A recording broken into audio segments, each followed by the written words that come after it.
What's up, everybody? Welcome to Ratchet Ramblings, your favorite wig snatch and burn podcast, presented by the CSPN Network.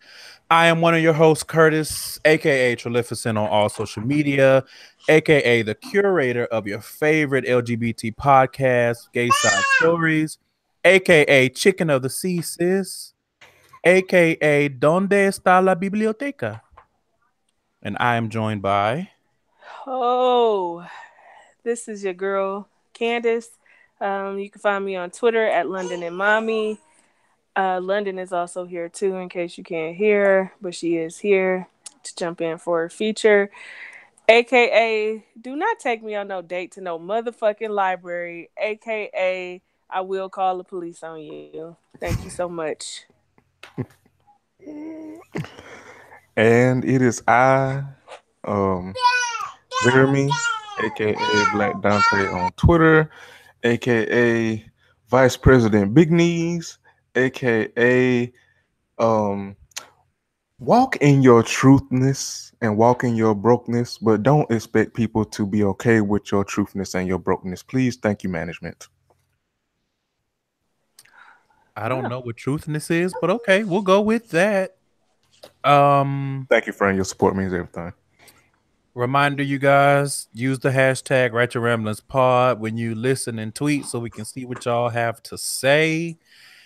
I think, have a couple of dragons that we want to get started. So I'm gonna throw it to Jeremy so he can pay the bills and we can bust down some random ramblings real quick. That is correct. As always, you are listening to a CSPN Media podcast presentation. Go to our website, cspn.us, and click that podcast tab and listen to all of our episodes thus far. Coming up on our 1 year anniversary. Whoop. And me and Candace do have something special, and Curtis have something special planned in the Niggy Pot for you for that. And thank you to everyone that's been supporting us. And if you like what the hell we have to say about these jokes that's gonna fly about these folks on VH1, Bravo, etc., looking the fuck stupid, um, mosey on over to that Keep Our Podcast free tab on the right side of our website. Shop with all of our many sponsors: Rink Wine Co., Blue Apron, Busted Tees, Amazon, etc., etc. It's of no extra cost to you. It just gives the network a portion of the brick to keep the lights on and keep everything free, so you won't have to pay to listen to my country ass. Because I wouldn't pay for that shit either. Sounding like a flask of bacon grease. Your Yeah. knees is big as shit. W- Thank you, friend. Thank you. Thank you. I walk in my truth. That was random as shit, but yes, I've been holding that in. it's fine. It's fine. And also, again, make sure you are checking out our friend Curtis's podcast, The Gay Side Stories, where the gay shit goes. And don't be a hater hoe, be a greater hoe, and get you some gay side stories in your life. That's all the Correct. bills. Correct. So let's slide on over to the random ramblings. We have a little bit of extra time, quote unquote, since we only got 3 shows this week because for the fourth, Black Ink Crew took a break, which is fine because last week was. I am still reeling. Mm. It was delicious. Speaking Shout out, of, shout shout out to out to Lily Lily. Ali. Lily Ali. She went from to Mollis to Princess of Punches, and I appreciate it. She did. She did. Shout I out to definitely Palumbo. for that name alone. The name alone. I want to talk about something really quickly, and because it really rubbed me the wrong way. Uh Um, Social media has shown me that a lot of you are lames, and oh. not just like any old type of lames. Y'all are could possibly be pedophile lames. Like, y'all, Mm. listen, y'all are too fucking old to be going on dates to the library and taking y'all big old fat asses in the kids section, sitting on them little ass chairs and staring down kids because they reading the books that you and your library date is trying to read. You know, I Y'all just is go ahead, Candace. Go it ahead. is just too fucking corny. Like, I'm just so sorry that y'all are that corny. It's like, here's Like, the thing. Oh, go ahead. Go ahead. oh no, it's more. And then it was like, well, you're supposed to be quiet in the library. What if you want to say something to your date or ask them something? Do you know these retarded motherfuckers said we just gonna pass notes? Listen, it's like here, and this is the thing that, first of all, I said a long time ago. Straight Twitter, cishet Twitter is the ghetto, and it's like this thing has been going on a while on Twitter, where these gender wars pop off, and like dates have really been like the third rail of Twitter. And I said this a long time ago. A lot of people and the men of Twitter, and again, if it don't apply, let it fly, because I mean, we really don't Um, care, but hashtag y'all or whatever. But the men of Twitter and some pick me's of Twitter, the women of pick me Twitter, like y'all have been like lowering the bar for like dates and social interactions and stuff like that. And I just want y'all to stop, because I get it.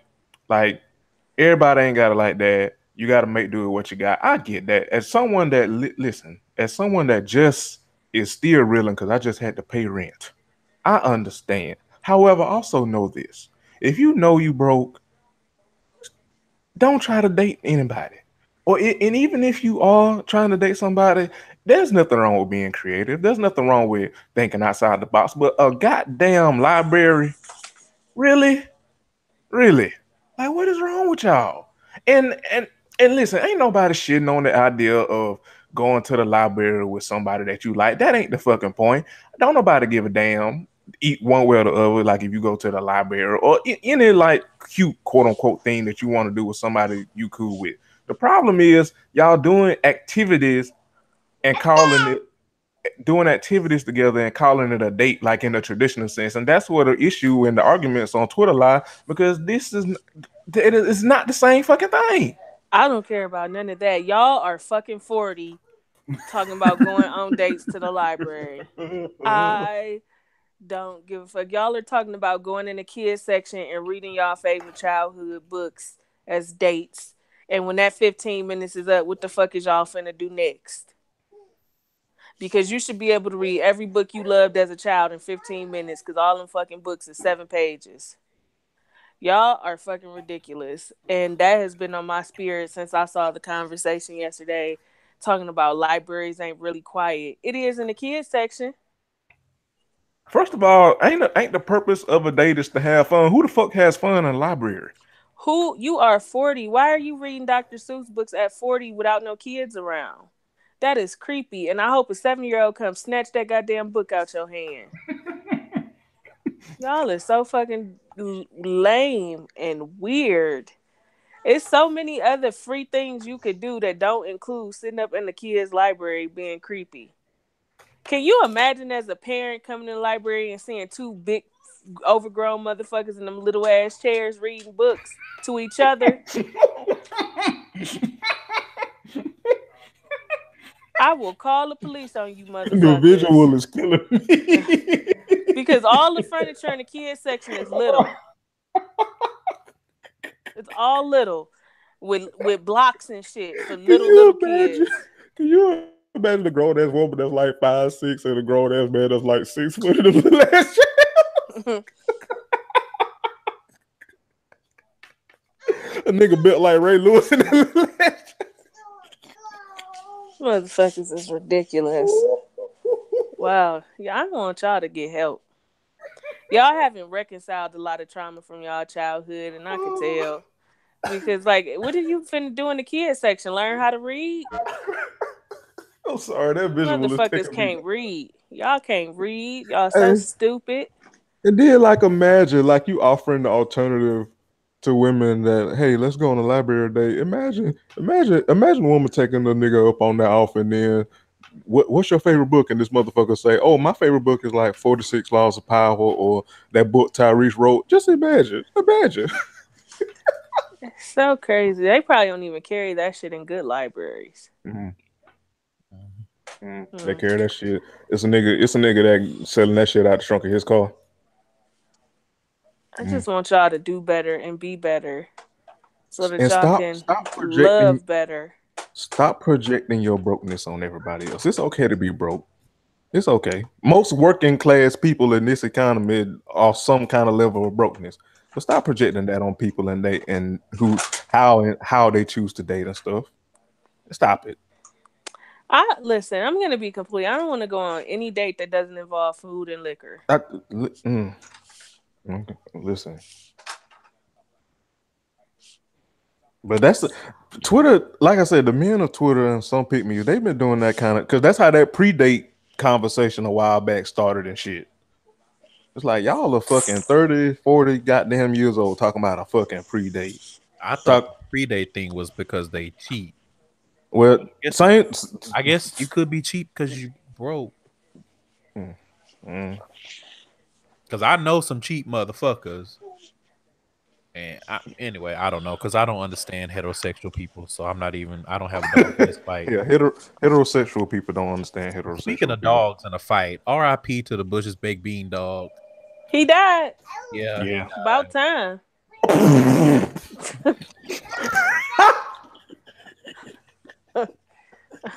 His ass have been alive for a long time.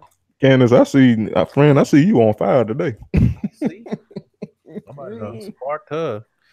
Anyway, we run that beautiful bean footage in your dog name. I don't know what your actual name was because I'm not that invested, but RIP nonetheless. That's fair.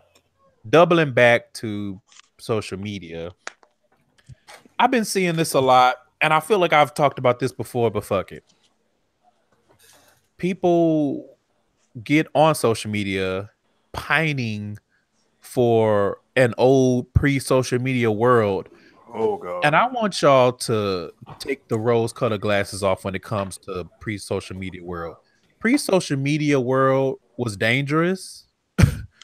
Pre-social media world was not any better than it is now. Like, it ain't nothing new under the sun. It's just new technology for the same shitty things that have happened.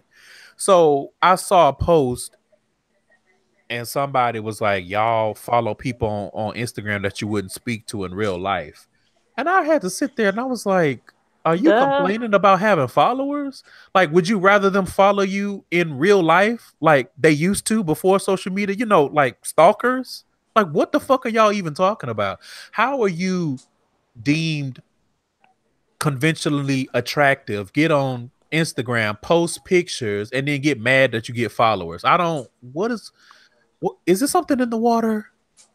I don't get it. But I my main point in that is I want y'all to stop this idea and this rhetoric that the world was so much better before social media. Because if we're gonna be honest, it was a whole lot more people getting their asses whooped. It just wasn't being filmed. All right. It was dangerous. People getting snatched up. So people like that, it's like them niggas that romanticize the 90s and shit. It's like, oh, they was so much better. It's like, was it? We've gotten to a weird place where people believe that social media is supposed to be super personal. Here's the thing. Most of the people that you interact with on social media, especially Twitter and Instagram and things of that nature, maybe not Facebook so much, but Instagram and Twitter, you're never going to meet even probably a 10th of those people that you follow or that follow you. So to act like you have to be looking to build friendships when you follow people on Instagram or Twitter is really weird. That makes you a weirdo because there is absolutely no reason to want to build personal interactions with every single person that you come across on social media. Not only that, you look like a complete dumbass getting on social media to complain about social media. I've never understood that. Like, if it bothers you that much and it's making your life that bad, they have a delete option. You could just delete and live this non-social media life. There's other people out there. You probably would need social media to be able to find them, but listen, I don't know. I just saw that and I thought that was the weirdest thing because I'm like, as many people as that are making money and making a living off of social media, y'all really upset about social media? I don't get it. And again, people they tend to take the social aspect out of it, like it's a whole different organic. Like Twitter is not the fucking Matrix. It's people behind most of the accounts. Correct. So it's not social media. It's people being people that the same way they've always been.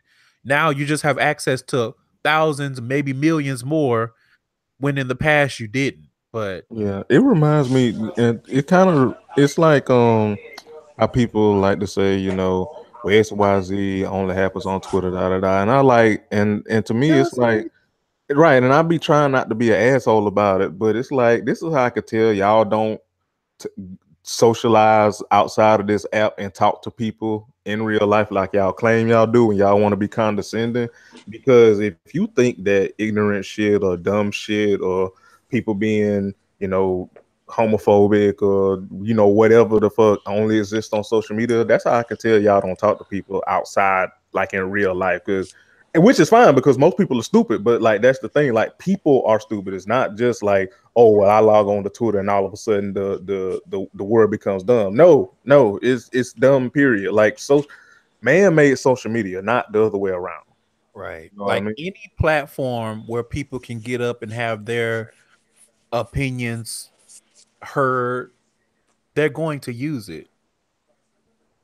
It's the same shit as before. Anyway, I don't even want to get any deeper into it, but I really want people to take these rose colors glasses off about how life was before social media and stop acting like literally every person that you meet in life is on social media, because a lot of people are not. There's a whole lot of old motherfuckers out here that don't use social media or pretend to, and it be they grandchildren and shit. Like, just get it together. Like, stop blaming everything on social media.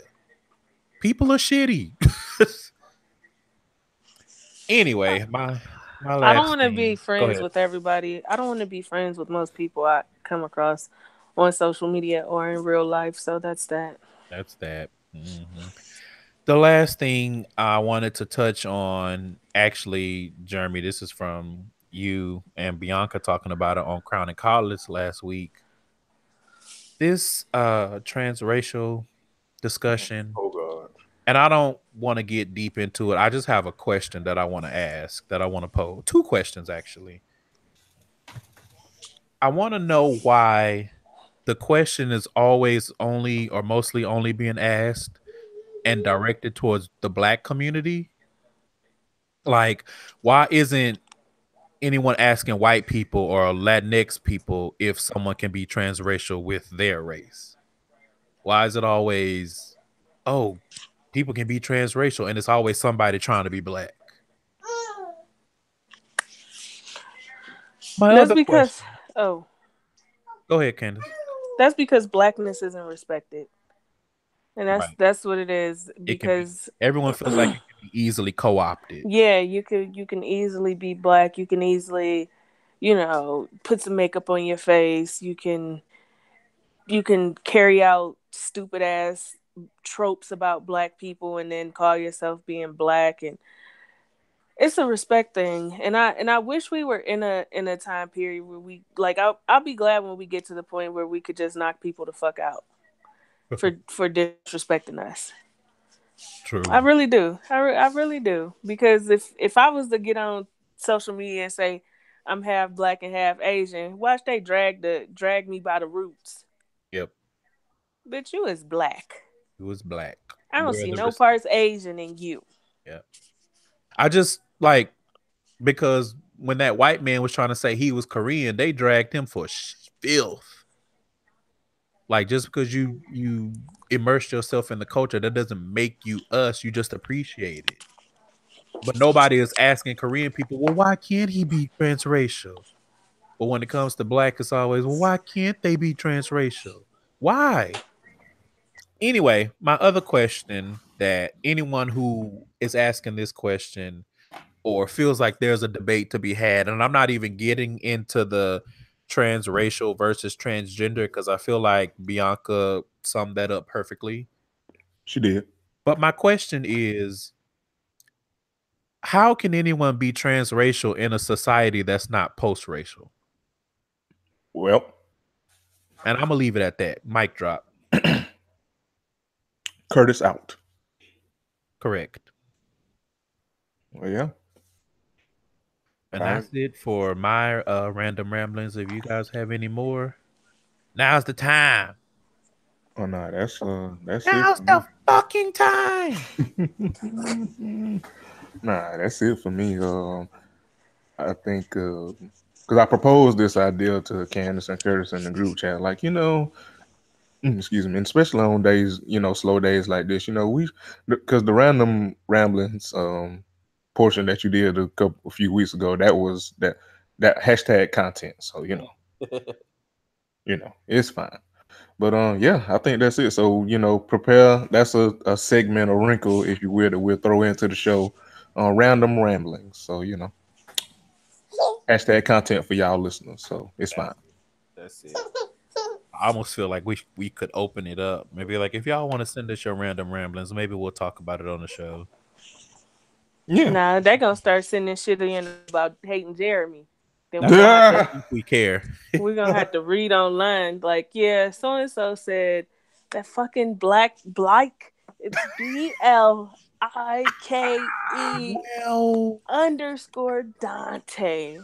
Whoa. Listen, that white man was upset with me. But let's be honest, Candace. That could actually be fun and entertaining for us. I don't know about you, but I feel like I would get a hoot out of that. Wow, it be your own niggas. Let's see who hates Jeremy this week. Hashtag everybody. Hashtag counsel Jeremy. Yeah. Jeremy is so problematic is the fucking hashtag. Anyway, speaking of problematic hashtags and backlash, Real Housewives of Potomac. Excellent segue, friend. So my first question is, I would like to know whose mug Karen was drinking out of at that spa. Because it was two things that really bothered me about that.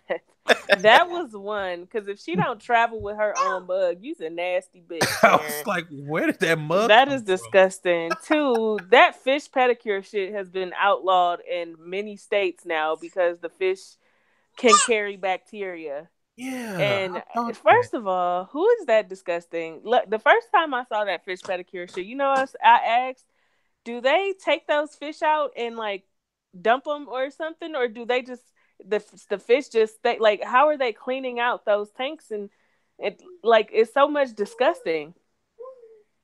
It's like so many answers left in the air. And then I ended up seeing an article about a woman's toenails falling off after getting a fish pedicure because I saw apparently the fish can carry bacteria from one person to the next. So yeah, good luck, everybody. Good damn luck. But yeah, I had the same question about the fish, but I kind of got stuck on that mug because I rewound that. I was like, where did that mug come from? Yeah, and it doesn't look like and it wasn't her mug because she was like, oh, what does this say? And I was like, Karen, that's nasty. I mean, I was like, maybe this is like a level of money that I haven't attained because I don't. This, while I was watching, I was like, you know what, Karen, this kind of behavior matches the wigs you have in your confessionals. Well, I was gonna say maybe I just don't know money like they know money, because if I go to the feet place, I don't want to consume anything. Yeah, I don't drink unless they offer bottled water. Yeah, unless it's in a can or a bottle. But anything open container, I don't want that. You don't know what type of acrylic dust you're gonna get. Yeah, like, I need the champagne. I'm not drinking out of y'all's flute. I need the whole bottle to myself. Right. Like I'll take it to the head. I'll pay for it. That's fine. But I don't. Okay, so it's not just me, because I was like, why are y'all drinking I don't like this. I was like, maybe it's like opulence and I'm broke. So no, I don't think we're that broke that we are. But then again, you were drinking out of a mug, so So it's like it's kind of on brand, Karen. It's kind of on brand.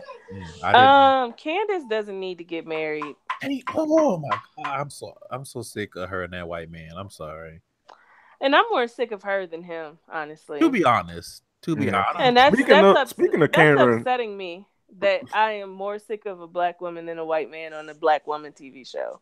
right? But speaking of Karen straight out told her like, girl, what you said and what he said isn't comparable at all.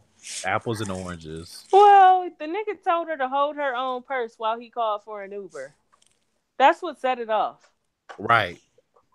And then he told her he was acting like a princess. And then that sent her talking about his dad and he a deadbeat and like his listen. And she was expecting Karen to be on her side because when Karen told her Candace might actually have a good man because somebody else might have went in that mouth. Hey, they might have. Certain shit you just don't do and say to people that you care about, and using they family issues, they parent issues as leverage to get your shit off is pretty trash. It's trash like her wigs. Trash. And she sure was expecting Karen to be on her side because when Karen told her she was wrong, and because y'all noticed when Karen said that she had like almost did that blinking white man. She was expecting Karen to be on her side. Yeah. Speaking of Karen, I was glad that Karen got in Giselle's ass this week. Yeah. It's been a long time coming, and Giselle just up down the line. I want Giselle and Robin are some real tragic mulattoes in this show. Like they always default to being victims of something and nothing has happened. Like literally nothing has happened to them. When Giselle got mad because they invited Sherman's ex to an event that she was not coming to, I was like, I know this bitch is retarded. Yeah. I've summed it up that Giselle is just a beautiful ass miserable woman. Yeah. She is. And she's even more miserable since Sherman broke up with her. Yep. Mm-hmm. And then Robin, we know Robin miserable too because she broke. And Juan don't want her for real, just want some pussy and a place to stay. She got to live in homosexual.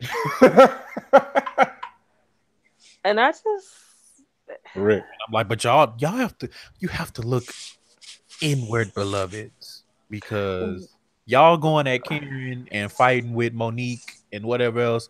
None of that is fixing y'all's issues. Y'all just look stupid. When Karen asked Giselle what her issue with her was, she did not have one. She didn't have nothing. Looking like a deer in headlights. The first word out of her mouth was Robin. And Karen was like, we're not talking about Robin. I'll talk to Robin separately. What is your issue with me?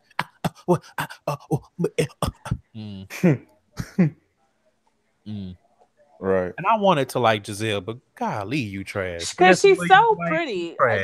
Robin and Giselle are very, very pretty to me. They are. They're pretty. They have nice bodies.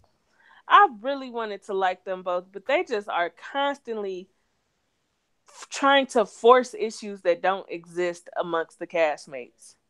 But we said it in the pregame is they trying to force issues because they don't have storylines. Neither one of them have anything going on. If I invite you to something and you say you're not coming, so I invite somebody that typically I don't invite because I know they would be awkward with the two of you around, I'm going to take the opportunity to invite my friend if you're not coming.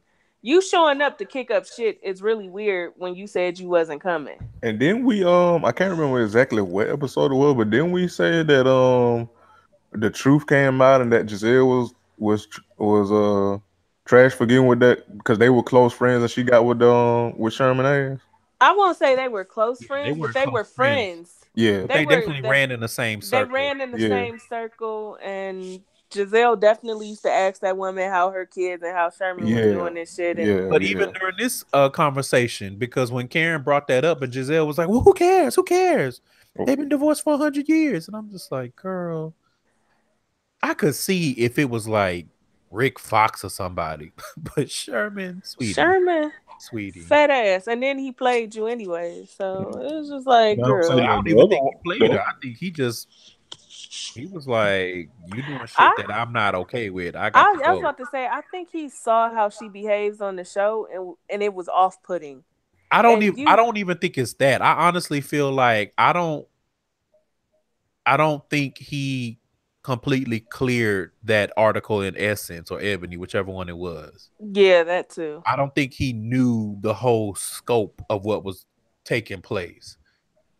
Because I'm not even because the picture that they put in that article, I don't even think that was a picture that they took specifically for the article. That was something No, he didn't know about the I article. was gonna say. So yeah. So I could see him being like, I didn't even know about this shit. How you gonna try to get Sean off of me but not include me? What part of the game is this? What part of the game is this? We supposed to be a couple, but you getting money on my name and not helping me get money as well. Yeah, I got an issue with that too. Or just flat out not knowing because now my my personal life is in the magazine Yeah, without my absolutely. permission, without my knowledge. Like, Sherman was like, don't have me out here looking the fuck stupid. well, Mm. I mean, Well, Sherman, I mean, looking how he looked. but still, Yeah, Giselle was trash for that. Giselle been trashed the whole season. Like, she my really has. lord. She really has. And Karen can and is ridiculous as hell, but she ain't But telling there's no a lie. difference between ridiculous and trash. Yeah. Here's the thing: if Karen want to lie about her finances and everything else and keep her personal business out y'all hands, that's on her. But she's not going around creating issues with women on the show for no reason.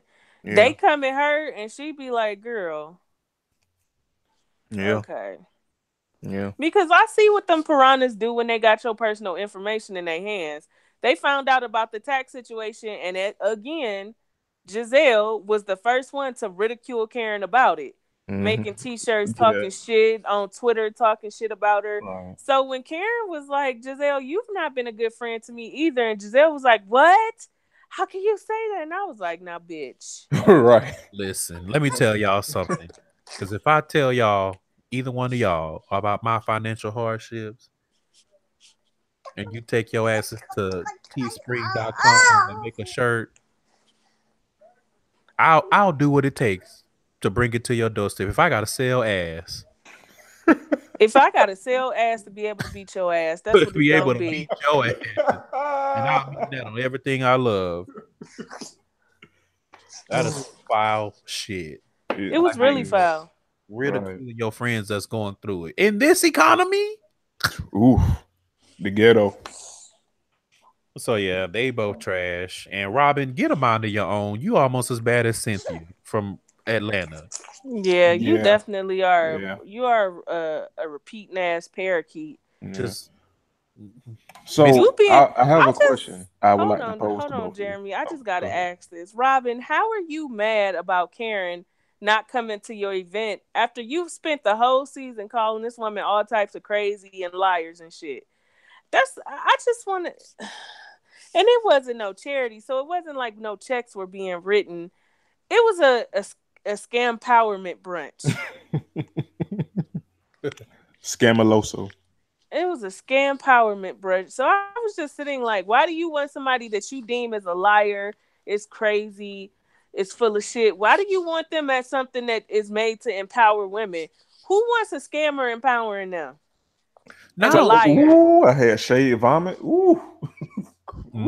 not only that, but I just can't imagine like if I'm having an event and I text you, Candace, and I ask if you come in and you say yay, and then you come back and be like, no, I'm not gonna be able to make it. I can't imagine making a whole issue that lasts for weeks About and calling you a liar. If Like- you come to me and say, Candace, I want to come, but I already obligated myself to something else, just make sure you keeping me in the loop for the next time you do it, and I'll be there for sure. I'm gonna be like, okay, love you, thank you. I'll take plenty pictures or whatever. We'll talk about how it went, next time I talk to you. I'm not about to start no big drag out about no empowerment brunch. Calling you a liar every time I see you yelling and screaming, trying to crash your event and shit. Like, Girl, you was a whole goofy bitch. Correct. What I was gonna ask y'all is, do you think it's a because Curtis compared it to Atlanta? Is it Robin and Giselle's dynamic? Is it a do y'all think it's a Cynthia Kenya situation or a Phaedra Portia situation? I actually think they are much better friends than all of those that you Yeah, just they better named. friends, but as They far better as the friends. dynamic, I would probably say in the middle. Yeah, Okay. they in the middle. That's why I'm kind of looking forward to keep watching because I'm truly hoping that some causes friction between them sooner than later, just to I see feel how like they the way gonna react. it's inevitable. Mm-hmm. It's Yeah. inevitable at some point. So Also, they are old. These women are older. These women are in their 40s. I feel like Monique and Candace and Ashley are the youngest in the group. yeah, Monique is our age. Like Monique, Yes. she's 34. She just turned 34. So for Robin and Giselle to constantly be trying to argue with Monique, it is very weird. And also Sharice old ass. Like like that whole first of all, I don't like no passive aggressive older woman. You should be your pussy should be more powerful and impactful than you to be passive aggressive in your 40s. The fact that Monique had to arrange a sit down with Sharice to discuss what issue she had with her was really weird to me. The three You're P. trying to take my friends, girl. What? Like I got what she was trying to say, but she did not. She didn't communicate it well at all. And I And low key kind of feel like Monique cranked on the tears because she could see that that weakness in the armor. The whole mess was just a mess. Throw it all away. Throw both when of them. Monique was like, "I'm just inviting people who can write checks," I was like, "I feel that from my soul." Especially if it's for charity. It wasn't like Monique had no backyard barbecue and then invited all the people Sharice had introduced her to and not Sharice.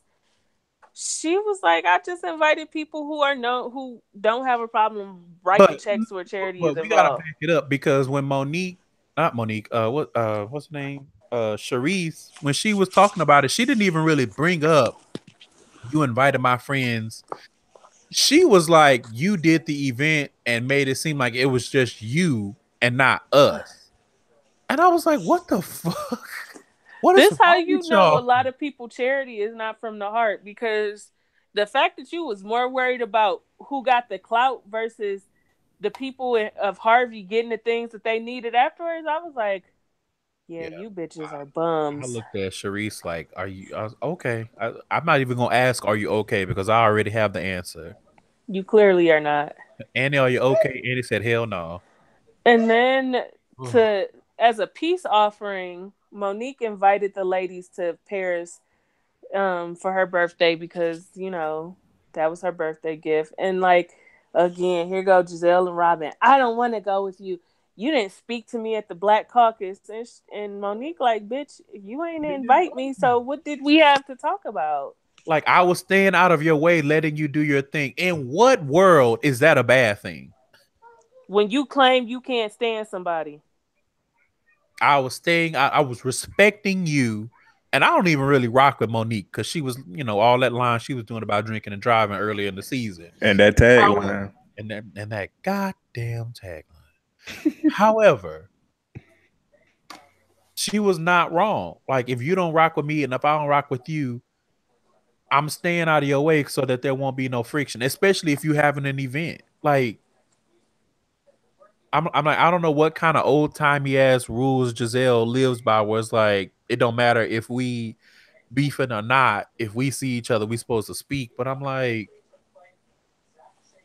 I don't get it. I don't only thing I can say is Giselle is miserable as fuck. And it just manifests in It's all these very arguments with apparent. everybody. Like you got to be truly the fuck miserable. Like going home crying in your pillow every day. Truly inwardly trash. And or two as Mm. well. Speaking of Monique, hi, hello. I don't ever, and I mean ever, want to have to hear about Monique and her husband's sex life. I don't deserve that. Okay, I'm nice Oh to my people. God. Listen, can you imagine a hunchback of Notre Dame fucking on somebody? Because that's what I see when I see her husband. Like, he looked like Quasimodo to me with a tan. And he's so much bigger than her, and I was just like, I don't like this. Don't do why? Why? Yes, Exactly, London. London. I don't Tell him, either. Linda. So yeah, I don't ever want that again. Now I will say Monique's logo for her business, I didn't hate the logo, but the name leaves a lot to be desired. Not for lazy moms. I'm like, Yeah, it's pretty what's the word I'm looking for? Self-righteous? yeah, it's kind of cheeky. Yeah. I don't know if I like that. Performative a bit. But that's Yeah, how it's she pretty is. performative. That's Like how this she is, whole though. I want like bitch, motherhood is tiresome and it like, and I mean no harm. If you have the resources, by all means, whatever resources are available to you as a mother, you take them and you don't feel ashamed of them. With that said, if you are one that has more resources than the next mom, you got to learn to shut the fuck up and eat your food. Yep. Because a lot of moms don't have the resources that Monique has. They don't have access to nannies. They don't have. She don't have to work. She gets a chance to just focus on doing charity and mom related stuff. Yep. She don't worry about how the bills are going to get paid and where the next meal is coming from. She doesn't have those things to worry about, and that's a blessing, and nobody's taking that from her. But with that said, shut up, girl. If you're not willing to give some advice about how moms not in your situation can do some of the things you are able to do, then keep that not for lazy moms bullshit. Because anybody who is a mom and a halfway decent one is not lazy by far. So I was just kind of like, the logo is cute, but I hate the title of that Yeah, website. I'm just like I don't get empowerment from that. If I even if I had the resources that Monique has, I'm not looking at that being like, oh, I feel empowered. I'll be like, what is this? Sis, what is this? So yeah, that was pretty much it on that. Um, although I did think it was a little weird that Monique was inviting people to her birthday trip that she don't get along with. And that could just be me because I don't like being in spaces with people that I don't like or that I know don't like me. Like I'm not trying to break bread with you. I'm not trying to fly 10 hours.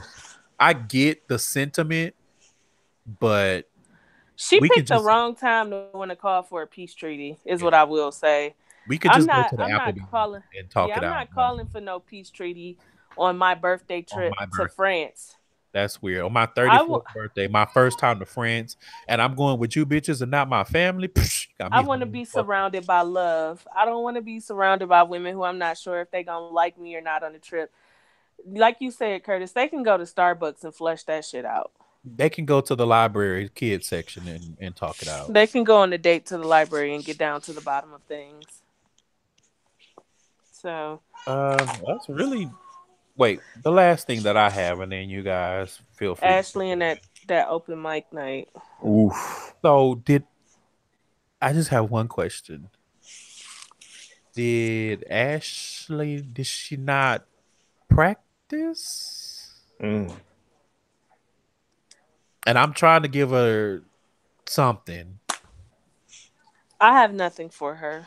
So good luck, everybody. because on the surface it looks like you can't sing, sis. Uh, Whoa! I was like, ooh. sounded like Countess Bond. Do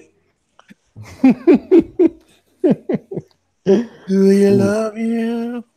That sounded, it was up there sounding like whatever SZA be doing when she sing live. Okay, so let's move on. Too far? Okay, cool. All right. I don't want the scissor hive to come after me. She has a high. I don't know. They all Probably. whisper, so you probably never heard Oh. it. So speaking of whispering, Love Hip Hop Atlanta. They That finale was the fuck trash. It The really fuck was. terrible. I was really boring. surprised by that. I You mean, know, I didn't even know it. congratulations to Dime. She Yes. named that baby Blessing. And I was like, you know what? Of course, She named the baby damn. what? Blessings. No, she didn't. Yes, she did. Yes, you did. She named the baby Felicity. You sure? That's what it said on the screen. It She said must have Felicity, changed. Felicity something, whatever the last name was. Oh, thank God, because I Oof. thought she said blessings. Right? Because I think I watched that part twice. I'm pretty sure it said, because I had to go back and look, because the way she said Felicity, I was like, bitch, what? And then I rewound it and they had the name. I'm pretty sure it's Felicity. I don't remember the I'm Googling it. Hold on. Same. Sister Mary Google. Blessing Brielle Williams is that baby name. Yeah, I was going to They say said Felicity on the show. maybe they tried to cover it up, but because Diamond said it, and I had to She double back. said it. I Yeah. was like, wait a minute, what? And she on her tweets, she's hashtagging Blessing Brielle Williams. Maybe she said Blessing and they wrote Felicity. Yeah. Oh, in the closed caption. Yeah. You know they could fuck something up. Right. Because maybe somebody in production was like, ain't no goddamn way. I mean, we've Yeah. heard worse, so I'm not really bothered by that. But congratulations to her and Sean. Mm-hmm. I will say production needs to tighten it up because there's no reason for her water have to be broken and she on the way to the hospital with a blonde wig and then y'all showing her giving birth with braids. Like, unless she got braids while she was in labor, which I've never heard of anybody doing. Not saying that it can't be done, but I've never heard of it. Right. Like every woman that I know that was giving birth was like, okay, when it comes close to time, they go get their braids done ahead of time. So, but anyway, congratulations to her and to Sean. Yeah. Sean with his cool with ass. He cool. Yeah. He cool. But let's talk about what wasn't cool. Ooh. So at Jessica and Sean's baby shower. At a baby shower. So Stevie. El Stevie. Stevie apparently felt like, well, actually, you know what? We'll come back to this later because we're missing a part. So Candace, I want to ask a question. And I'm asking you because you usually be having the goddamn tea. Why would Stevie think that Rich Diabetes could check Erica Mena? Sugar Gonzalez. I don't remember anything going on between them in their relationship where he could be able to say anything to check her. And when he showed up at that peace rally, she just left. Like, granted, you know, he was asking hard-hitting questions and she didn't have no answer, but he wasn't shutting her down or anything. I don't know. Listen, Stevie was being a whole bitch with his scary ass, and Rich and Erica haven't spoken in years. And Rich didn't do that as much for Erica as he'd like to have the world believe because she was popping enough to get on the show of her own merit. Let's keep that in mind. We're talking about somebody who was virtually unknown popping somewhere in social media to get on that show without needing Rich Dollar's help. Olivia needed Rich more than Erica Mena did. And I'm not even no Erica Mena fan, but Rich was doing a lot of performing and he needed to calm down for his foot fell off.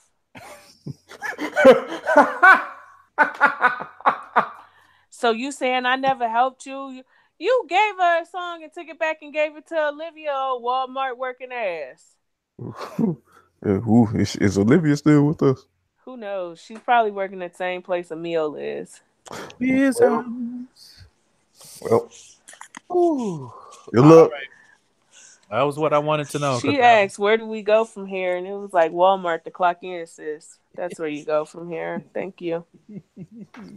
Roll back them prices, baby. Brand, you are doing amazing this episode. Well done. Listen, but you know what? She got to make up for last week because you and Bree, which I forgot to say it earlier. Shout out to Bree for holding it down in my absence. She Yes. showed her whole ass. You and her both. Powerful nigga tree at work. Speaking of showing their ass, so Erica Mena, In the same breath that we saying Stevie was a whole asshole, at the same time, Erica. Erica girl. So Stevie went to the studio to talk to BK Brasco. I don't want to say check because he didn't check him, and that clearly wasn't his intention to check him. But Estelita being messy and trying to spark some shit between Stevie and BK Brasco because she felt the way about him calling her a bitch at the ranch. Stevie goes up there and was like, basically was like, stay out of the women's stuff. I don't want that for you. Cause he's been here before. And in the pregame, we talked about how the last time Stevie got into a situation where the women was going at it and he got in it, him and Scrappy was fighting. So and fighting everybody at that goddamn reunion. And then they was fighting everybody at the reunion. Have y'all seen that video of that one black girl fighting all them people? Yeah. That was Jocelyn and Stevie at that damn reunion. One of the greatest reality TV moments ever.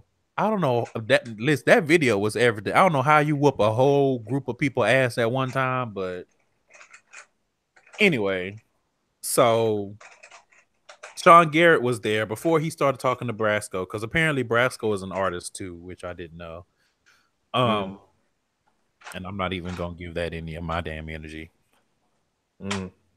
But Sean Garrett is there and he's talking about Erica Mena. Now, our collective mind, we put our brain power together trying to come up with the reason why Sean Garrett would be going this hard for Erica Mena. And we didn't come up with anything except for a haphazard, maybe he trying to fuck. Yeah, that's all I got. That was all I got. Because there's no way you put your professional reputation on the line to argue over no fucking Erica Mena. Nigga, you don't work with goddamn Beyonce and you over here performing for Erica Mena. Sean Garrett, you ugly ass Xbox controller, you. And so he mentioned working with Erica, and Steven said she can sing. And Sean Garrett took that information back to Erica Mena, and Erica Mena had a fucking breakdown. Is all I can call it. Like the goofy that she is. She DM'd Stevie, calling him all kinds of bitches and how she gonna own him and blah, blah, blah, yada, yada, yada. Stevie showed his daughter. So at the showcase, which was trash, and fuck everybody who trying to big up Estelita like she was really doing something. It was trash. You were lip syncing, and the song is trash.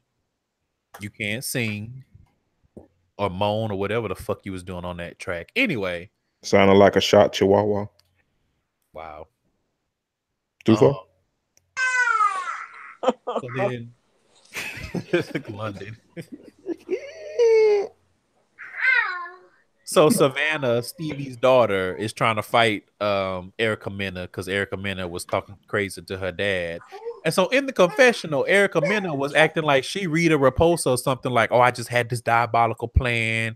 I sent him that DM and look, my plan came to fruition. It was like, bitch, what did you gain from this? Only thing you gained was another enemy. Now you got a bitch that want to whoop your ass. I would say the only thing you gained was almost whooped ass. Probably at some point, if she get her hands on her, gonna be whooped ass. Right. Like all you gained was another opponent. I don't. And she acting like she made a boss move, and I'm like, but that doesn't give you any vocal prowess. Doesn't give you any records. It doesn't give you any clout. Because if anything, if I'm a producer and I'm looking at you, somebody say something you don't like about your voice, you DMing them and cussing them out and everything. I'm like, oh, so you on that Nicki Minaj shit? I'm good.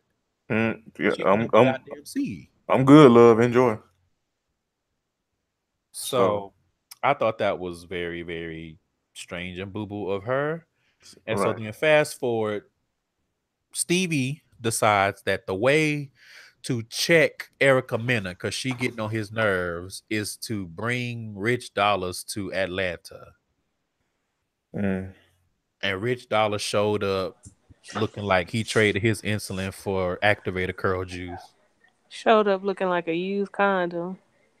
And Correct. I just he was worthless. It did nothing. It did nothing. When you need a check. When you he shouldn't need a check. He own Love and Hip Hop. Yeah. But I guess they get paid extra maybe if they cross, regions or whatever. I don't know. Shit. But Stevie decides that not only he gonna check Erica, he gonna check Sean Garrett, and decides that Dime's baby shower is the place that he needed to check Sean Garrett. Right. And Sean Garrett was like, I'm used to fighting by myself. Leonardo, Michelangelo, and Donatello not here. But I can hold my own. He was like, "Come on, Master Splinter." Yo, yeah. It really was. Sitting down. It really was though, because Steven looked like Master Splinter. Thank you so much, friend. One of y'all. I was expecting to be Candace, but Nope. Woo! Oh well. Anyway, He looked like he smelled like Master Splinter though, so I will say that much. what does Look Master like he Splinter look like? He smell like a wet rat who always in the sewers. Why you say it like that? Right. The emphasis. Rat. Jesus. Like she meant that from her soul. She did. That came from the depths of her lungs. Look, she said that with the angst of the shredder. Like, what? She said that the way Erica Mena says bitch. Right? But yeah, so apparently Sean Garrett wants us to believe that he, is hard and will fight. And What I'm trying to figure out is how you spend a whole ass season lecturing Carly about being messy, then turn around and do the same shit. the exact same shit. And you ugly on top of it. I mean, both of you listen, both of y'all look like Jack Atlanta, so y'all could have been two ugly messy motherfuckers in harmony. So I don't get it. And I was gonna give Carly a polite drag because every time she sees Sean, she start talking out the side of her neck. But this action, I'm like, you know what, Sean, you kind of deserve it. Yeah. That's how I was thinking. I can't even be mad at Carly for dragging you. Yeah, not at this point, but before this, it was annoying as shit. But it's like, well, yeah, you deserve it. I mean, now granted, it's Spider-Man pointing at Spider-Man, but you know what? Go off. Well, it is, but Carly Red at least owns her messiness and pettiness. Well, yeah. Sean Garrett act like he fly above, and it's like, no, do you? Mm-hmm. You know what Sean Garrett is? Sean Garrett is one of them people when some drama pop off on Twitter, they always like, who? Them motherfuckers annoying as shit. The ghetto. Anyway, what else happened? It's Mama D called their ass the escort out because Sean Garrett ass had knocked over Mama D trying to fight Steve. Mama D said, "Oh, we don't do that. Get out." Mama D was like, "Oh, you're not gonna touch the queen. Security out." I was hollering. I'm like, we all got on white. We don't do that. Mama D was like, "We don't come from that." And then when Sean came over there, Jessica, Sean, Stevie, oh man, I ain't mean to have that pop off. I'm like, nigga, you did this at a fucking baby shower. Like, what? Right. You could have asked the nigga, let's step outside and talk. You did that shit right there at the table in front of everybody. Which is even funnier because Mama D was adding her little ad libs in the middle of the conversation. Right. When that glass got tipped, she was like, nope. She was like, I ain't come for this. She was like, I gotta fight my crackhead husband. I didn't come to no baby shower to fight. Right. She was like, not on these new titties. Nope. That too, also and as well. Nope.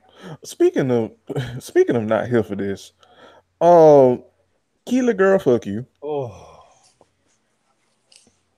You ain't even been on in like few episodes, but you come right back and get right back on the top of the beat the fuck up list, or near the top at worst. Cause what? What? and she sounded so stupid every time she tried to defend herself. And she knew Ja was looking at her like, "Are you the and fuck every okay?" time Jock was looking at her like, "Are you the fuck okay?" So Shooter organizes a non-violent, non or anti-gun rally Yeah. in the memory of his son that just died earlier in the season. hmm He invites Sierra to help plan it, and Keely's there, Jock is there, and I don't remember who else was there.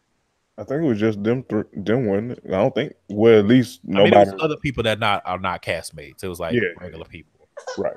So Sierra walks in, and before she can even open her mouth, Keely throws a marker at her. On some petty shit. Like, On you a some petty petty bitch shit. with no hands. Cause you should have just beat her ass if that's what you was on. Well, she can't because hell, Sierra done already clocked her ass upside the goddamn head earlier in the season. Shit. That big ass movie theater purse. Right. But That one of them persons where you sneak food in. that's one of them persons where you can sneak a whole 20-piece from Popeyes in the movie theater. And she clocked the fuck out of Keely with that shit. And it And looked that's what like it she was full of deserved. shit too. But the thing about it is that make Keely even more trash is, again, this is a planning for a non-violent event. Mm-hmm. And she was so trash. Even Shooter was like, "No, you trash. I gotta go." Right. And Shooter is the reason that you being trashed to Sierra. And the irony and the drag of the nigga that you got all this smoke for this woman for calling you out saying, yeah, that you trash for this shit. Imagine doing all this performance. Called her out the way she needed to be called out, but he Well, definitely wasn't feeling her and disinvited her from the event. So that's where the irony for me was. So your whole issue with Sierra is that you feel like she did not support Shooter the way she should have as a quote unquote wife and woman when his son died, only to fast forward to the end of the season and you being disinvited from the event, the rally, for the same situation because you being petty in the planning session, throwing markers at people. Yeah, I was like, you know what? I see you, Mona. I see you, Mona. Well done. I was just glad Keely wasn't there because I was like, if she, if she stay out in the sun too long, her skin probably gonna start puffing up, crackling. Well, you know what happened when you overcook bacon. Okay, cool. All right. I mean, if you ask me, she already looked overcooked, but that's But that shit was just so. Tell them, London. That shit was just so damn weird. And and just like you said, Curtis Jock said the same thing. His confession. He's like, how you gonna be fighting at the non-fighting rally? Like what? That's just like I remember listening to an episode of The Read, and was it August Alsina that had like a non-violent rally and they was fighting, and Crystal was crying, laughing like, "I y'all fighting at the." I just niggas gonna need. Niggas is gonna need. Speaking of fighting, so Shooter took a paternity test allegedly for the 2-year-old, and he said that that's not his kid. The kid is not my son or daughter, I guess, because I don't. And Sierra was like, "Oh, okay. Where the papers at?" And the way she said it reminded me of the song "Where the Dollars At." Where the papers at? Where the papers at? I was like, all right, sure.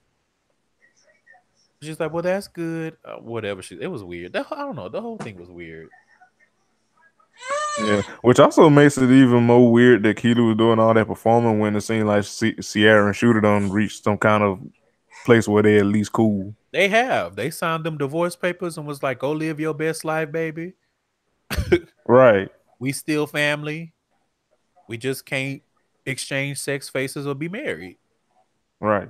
And that was the end of it. And I'm like, anyway, I don't even want to get on Keely no more because golly, ugly on the inside and out. Right. With no hands. Keely looked like when you drop a piece of raw bacon on a dirty floor. No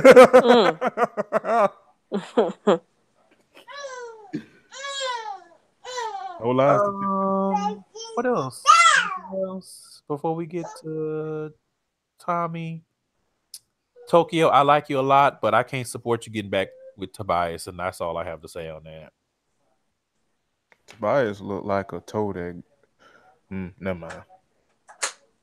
No, fuck it. This is my show. Well, our show. He looks like a toe that got some fungus on it. Come on, Beyonce and Ratchet Ramblings. This my show. Right. Y'all other niggas. Friends, please. Ratchet Ramblings.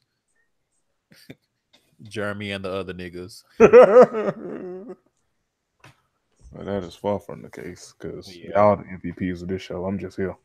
But, lies. Last week determined that was a lie. And previous weeks.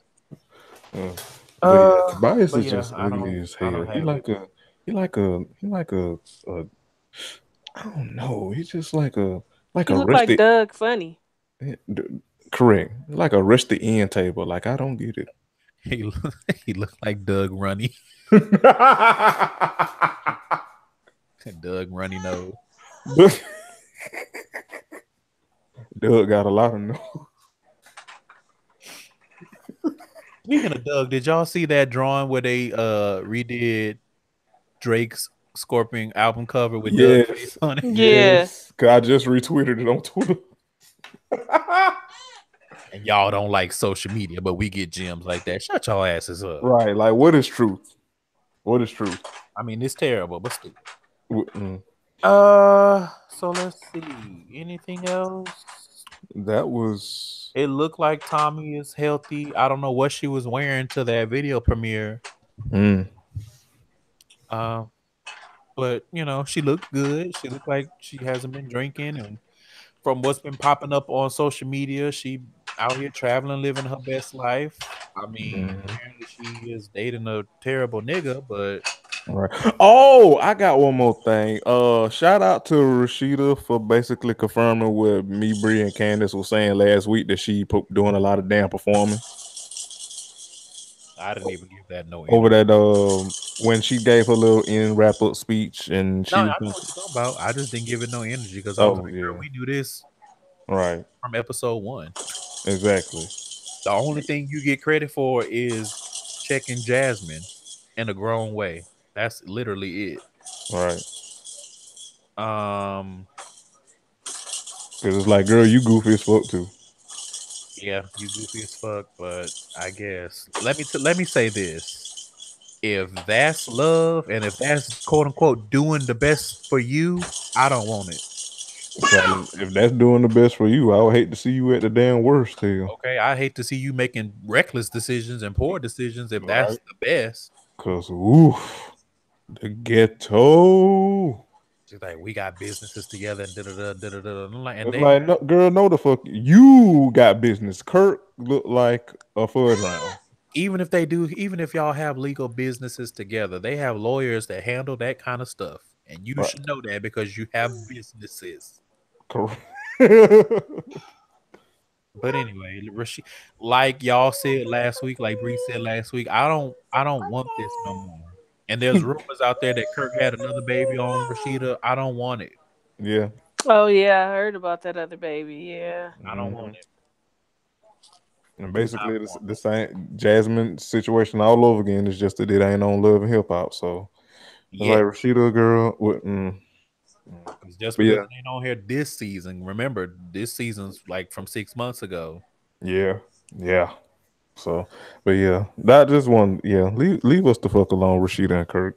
And Kirk, you too damn ugly to be bothering people. Go away. What's out of the marriage? Find something else to do, or just get off the. Well, y'all can't get off the show. Y'all need them checks. Yeah, I mean, Press doing good, but it ain't doing that damn good. It ain't doing that good. yet. I mean, it seems to be doing pretty well, and they Yeah, expand. yeah, But yeah.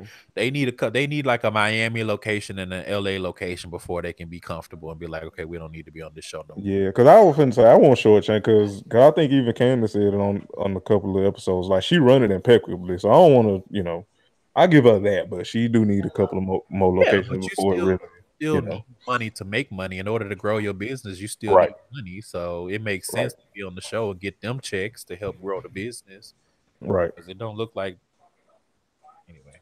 Rashida can handle every business except her damn marriage. I mean, you know what? If that's the life she want to live, Mm. leave us alone. I don't. I don't. Speaking of leaving us alone, Spice, Spice, Spice. Come on with it, friend.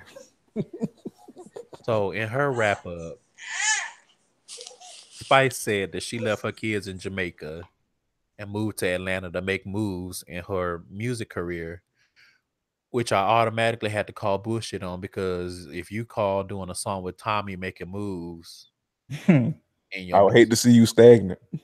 indeed. But Mm. then she told us the name of the children. And the children's names are Nicholas and what is it? Was it Nicol Nicolaya? Nicolidi. Oh, Nick. Ooh, that's worse. Hell. Oof. Mm. Nicolati, something like that. And I, of all the names in this green earth, on this planet, in this language, and in patois, whatever other languages you may happen to speak, you took Nicholas, took the S off the end, and put an LTY and gave that to a little girl.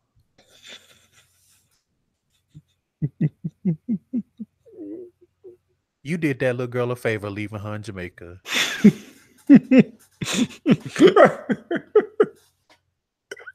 Could you imagine, like, No, I can't.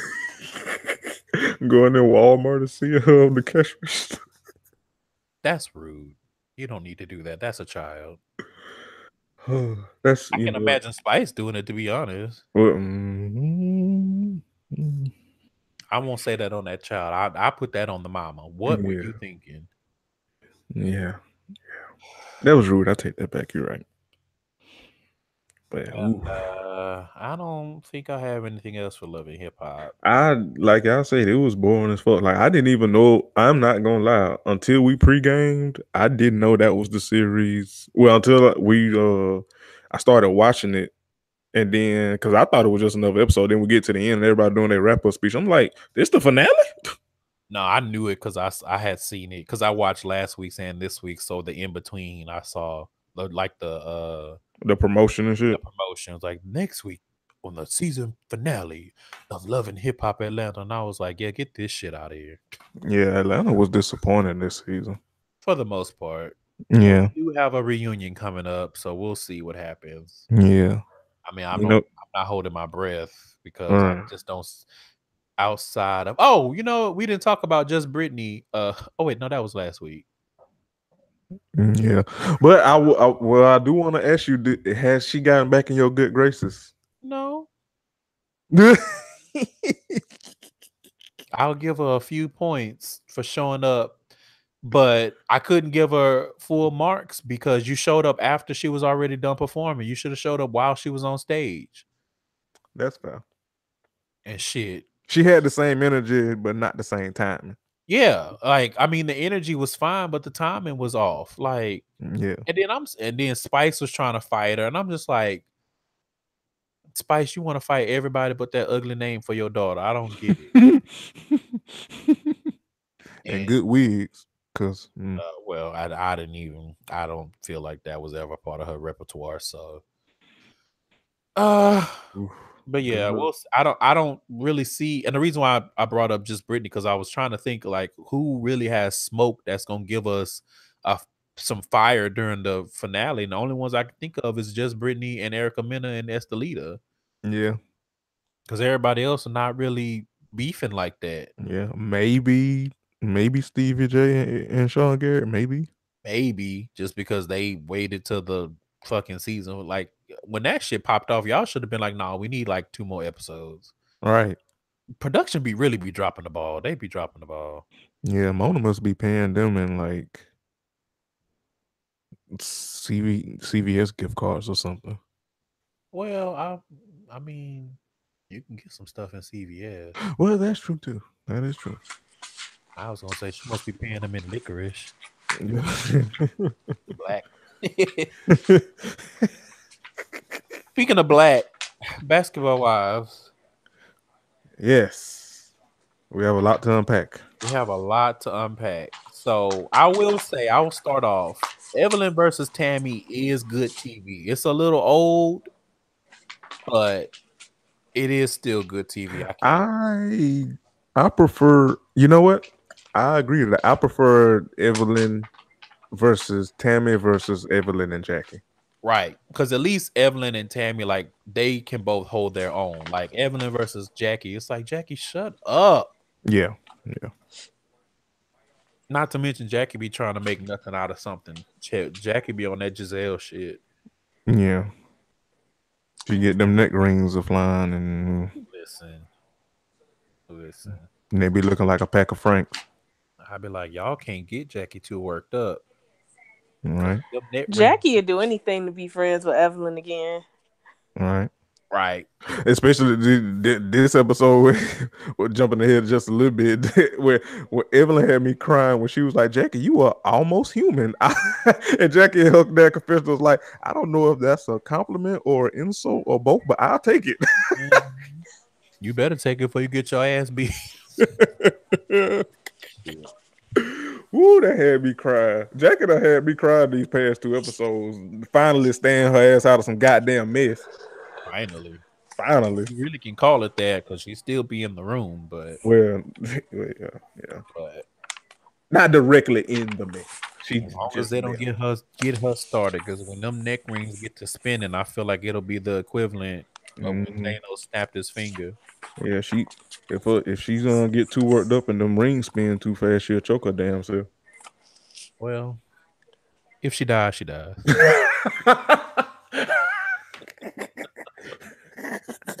Curtis, I fucking love you. That's evil. That was a joke.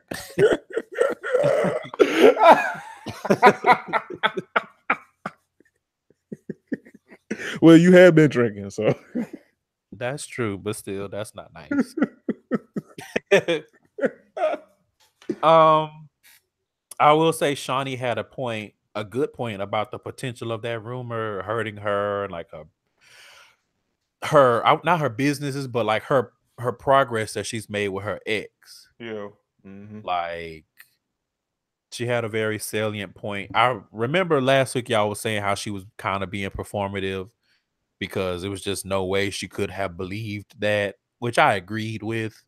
But cameras, I think it was how they shot it last week versus this week. Because this week Shawnee was like, "Oh no, y'all on some bullshit." Yeah, Shawnee was like, she was like Evelyn, and when Evelyn started crying, and every vein in her body magically moved to her forehead, and I was like, "Ooh, she was hurt." Yeah, hurt. I think it's because when people lie on you, yeah, you don't be expecting anything. You like, I'm finally out of the drama. I'm finally out of the mess, and somebody bring you into it. You be like, "What the fuck? I ain't bothering nobody." Ooh, I almost.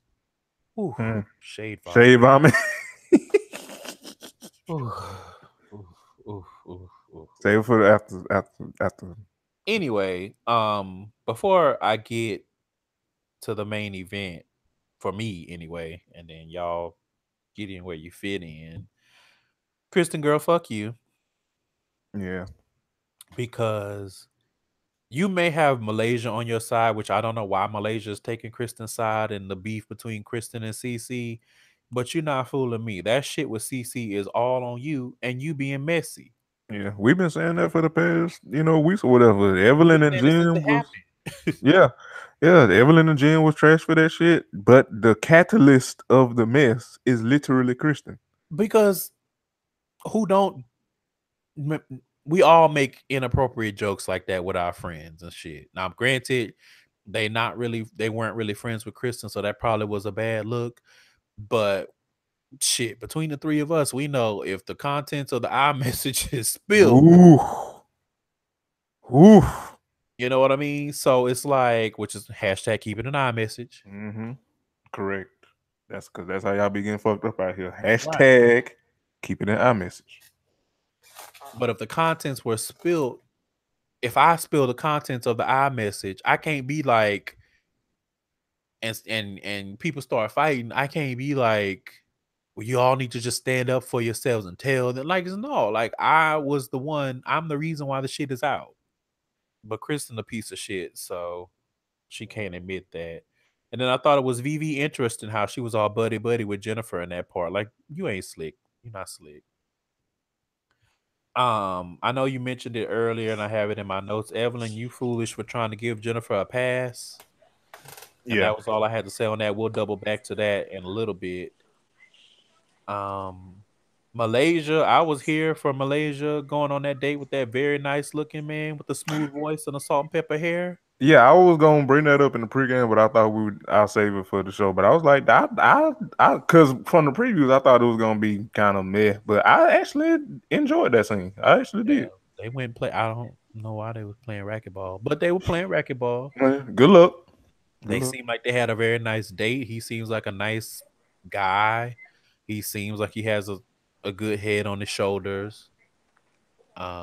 He was like, if I have kids, I gotta be married. He was like, yeah.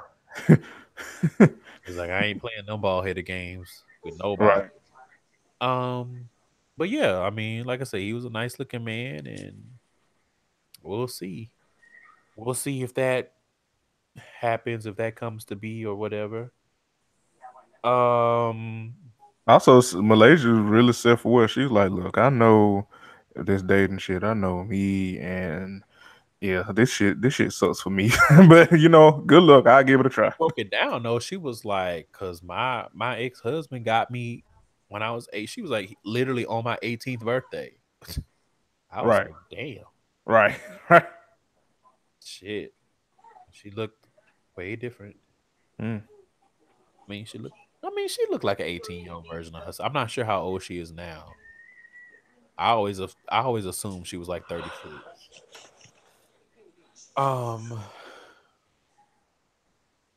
Anything else? I don't think anything else really stuck out during the episode. So it's time for my thesis, guys. Here we go. Let's go. Let's get it. So, you know how those pictures were popping up of all them black people with them PowerPoints like white people crazy? Mm-hmm. Mine says Tammy is evil. And you will be 100% correct, friend. So the thing about Tammy is that she feels like she's so much smarter than everybody else. And people looking the fuck stupid. And people can't see through that facade of her working to be a better person, quote unquote. Now, we've talked about this in the past, about how she surrounded herself with yes men like Reggie. So then she went and got this pastor, whatever his name is, Pastor Pork and Beans. And his wife. You know what? That's not nice. Pastor Potato Salad. Pastor Kavasi. No. That's not nice. Pastor protein shake, but yeah. But she surrounded herself with people to give her a confidence and an ego boost. But at the same time, she knows she got some unsavory plans. And so it all culminates in her playing. She playing chess, making chess moves, taking her shots at Evelyn and using Jennifer to do it. But she did it in a way that it's been a slow burn. And so it doesn't look like she's the bitter Betty that she is, and she looks justified when she goes. So when her and Evelyn eventually have their confrontation, she doesn't, at least in her eyes, she doesn't look like the one that started anything because of how she moved the pieces on the board. And even then, and Evelyn kind of took the bait at the second thing, but we'll get there. But you could see it in the look of satisfaction on Tammy's face when Evelyn was the one that started going at her. Mm-hmm. She was like, "This is what I wanted all along. This is what I want." But the thing about it is, you did all of that. Real quick, what she was looking like? She was looking like how Cersei looked when she blew up the cell. Right. Except you did all of that, and then when it came time to scrap, you got dragged. Evelyn dragged the fuck out of you, and you couldn't say shit. But then you showed how trash you truly are. And because you didn't have anything for all the smoke Evelyn was giving you, because talk about a drag. Because she dragged the fuck out of you, deservedly so. Accurately so. On top of that, them shits cut like a knife. Because it was true. Like, yeah, you weren't the one that perpetrated that rumor, but you knew about it for a year and you sat on it and you used it to your advantage. And waited till now. Because just like y'all said last week, Evelyn got too many allies in the group now. So now you trying to take her down. Because now even her and Jackie ain't going back and forth. They ain't friends by any goddamn means, but they ain't going back and forth no goddamn more. Right, but they both like, we two grown titty women. We can coexist. We ain't got to be cool, but we can coexist. Hell, they even went to dinner with Shani and Malaysia. To get to the root of this. And it was no smoke. But Tammy, like I said, she thinks she's so much. And the thing about it, and if I was Shani, I would be especially mad because you think you smarter than me and thinking you can manipulate my feelings and shit, acting like you didn't use this specifically to try to get at Evelyn. And first of all, how you gonna use me and I signed your damn paycheck? I got an issue with Shani because that's exactly what she's doing. She is refusing to accept the role that Tammy played in it, and that's bothering me. Like, I don't like it at all. Like, you talking about you don't want somebody like Jen around you, but you shouldn't want somebody like Tammy around you because Tammy sat in your face for a year and did not say a word about it. Yeah. Well, like Curtis said, similar to how Evelyn giving Jen a pass and Shawnee giving Tammy a pass, and it's like both of them focusing on the other. And it's like, well, both of these bitches trash. Yeah, maybe Shawnee will surprise us, and in the next episode, she'll be like, "Tammy, you full of shit, bitch. Eat dirt." Right. I signed your paycheck, bitch. Like, she definitely got smoke for Jennifer, as she should. And because Jennifer sat there doing all that lying. I mean, Tammy was lying too, but Tammy was lying by omission more so. Jennifer was just flat out lying. Yeah. And then the next morning, hey ladies. Oh, now you timid.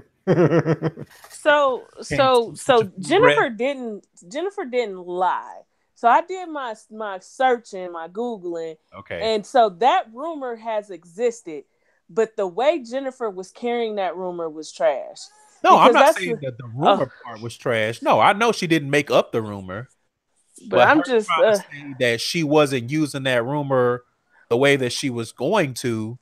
Yeah. That she was lying. She was flat out lying. And Tammy was lying. And then there was collateral damage with like Malaysia talking about, well, they was trying to put a bug in Malaysia's ear. Malaysia and Shani are not friends. And haven't been. As a matter of fact, they got into it last season. Yeah, when Shauna said that Malaysia boring. Yeah. She basically said she don't have no substance. Yeah. I mean, Malaysia was furious. She kind of didn't lie. She doesn't. Malaysia's pretty. She's pretty because I feel like Malaysia brought her family members on to supplement her not having any personality, and they boring. and they stupid. So Like just what three I chickens clucking. I truly don't get it. what I truly believe the plan was, I believe Evelyn and Jennifer had been keeping in touch forever. It's because they had a mutual enemy in Evelyn. No, you I mean Tammy. believe, Tammy yeah, and Jennifer. Tammy and Jennifer have been keeping in touch. Evelyn was their mutual enemy, and the plan was to get Jennifer back on the show. That worked. Then the plan was supposed to be that they would expose Evelyn in this rumor. What Tammy did not plan on was Evelyn and Jen rekindling their friendship Right. and Reconcile. getting as close as they did really quickly. And when that happened, Tammy was like, "Now wait a minute, bitch. This wasn't in the script. You are deviating from what we set out to do." Like you calling an audible right now. Yeah, and then Tammy started talking about retreats and pastors and spirituality. Like, bitch, please. Next thing you know, she having a retreat to expose this rumor Right. before, and that's why, like, I gotta get this off my chest. Jen, you is a hoe ass bitch. You a hoe. Go off, friend. Like, you is a real hoe, because the minute you and Evelyn decided y'all was gonna be friends again, as a woman, you should have went to her and been like, "Girl, when we wasn't speaking, I was in the group chat, and you should throw everybody under the bus with your ass. I was in the group chat with Tammy, Malaysia, and some other people, and I basically told them about the rumor that was going around about you fucking Shaq back in the day. And let Evelyn feel how she feels And about Tammy is gonna try to use that against you to stop Shawnee from fucking with you." Yep. Right. That would have been a You hell of a lot better. you allowed Evelyn to be blindsided, and you knew what you had did. Mm-hmm. Also, Tammy girl, let me tell you something. I know Shawnee might not be the most tech savvy person in the world, but girl, we know you deleted your responses from that goddamn group chat. Hello. I just want you to know that we know. You showed the conversation after you deleted your responses out there. Because there's no way Jen is in that group chat spilling that kind of tea with y'all messy asses and nobody saying nothing. Mm-hmm. Because and you know what? I'm glad you said that, because my immediate thought on that part, when Shawnee was like, "I need you in them text messages there," I'm like, Tammy, why you didn't offer to screenshot them and send them to her? Mm-hmm. I would be very interested in seeing Jen's side of those text messages. She might not even still have. I don't know. She probably do, but I would be interested in seeing what she said with the actual conversation, because I definitely believe Tammy deleted her responses in that group chat. But I was just sitting there like, y'all some weak ass hoes for that. Yep. And I mean that. All and the of fact it that this woman had to call her husband to have a conversation about the shit, and Shaq like, what the fuck?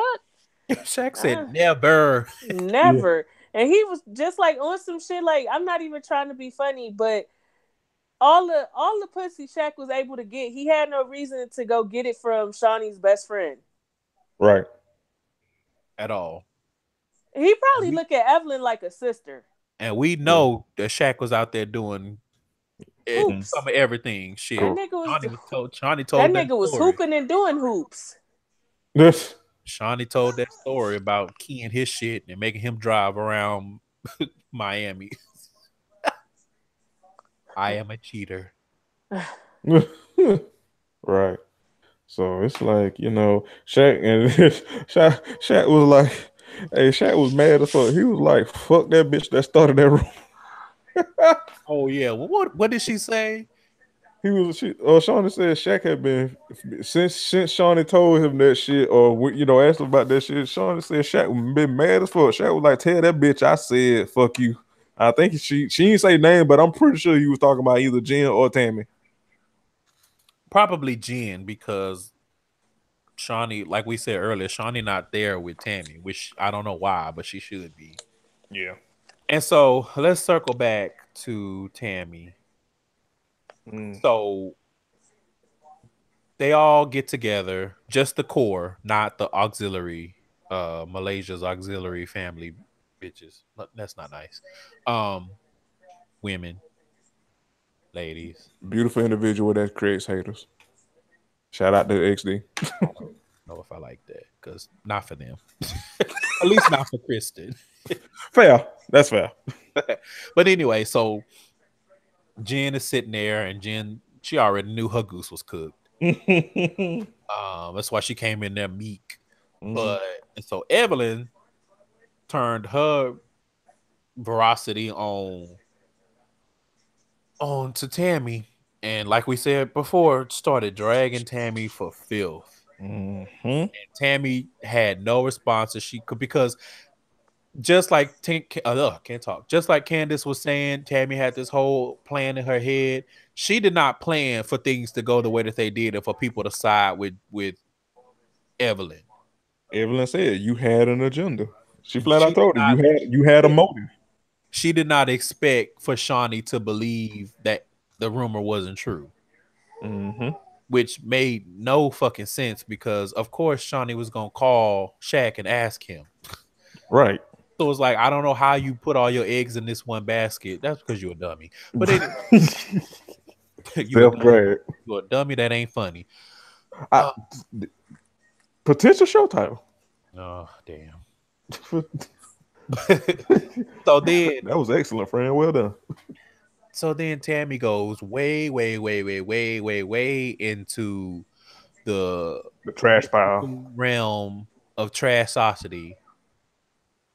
And she says, she levels at Evelyn that Evelyn lied about the headbutting incident with Chad Johnson, her ex-husband, and that she was fighting him, and that marriage was always rocky, blah, blah, blah, XYZ. Basically, that she ruined his career. That she ruined his career. Which, let me first just get this out the way. Chad Johnson ruined Chad Johnson's career. Okay. Did he even have a career when they were married? Yes. Yes. He was really good one. Yeah, he was good. He was really good. Well. But after that incident is like, I mean, if we keeping it funky, after Evelyn left him, his career went downhill after that. Because he was one of the top receivers when they were together. But after that, good luck. But I mean, whose fault is that? Chad. Yes. And he knows that. He owned up to it, just like Evelyn said.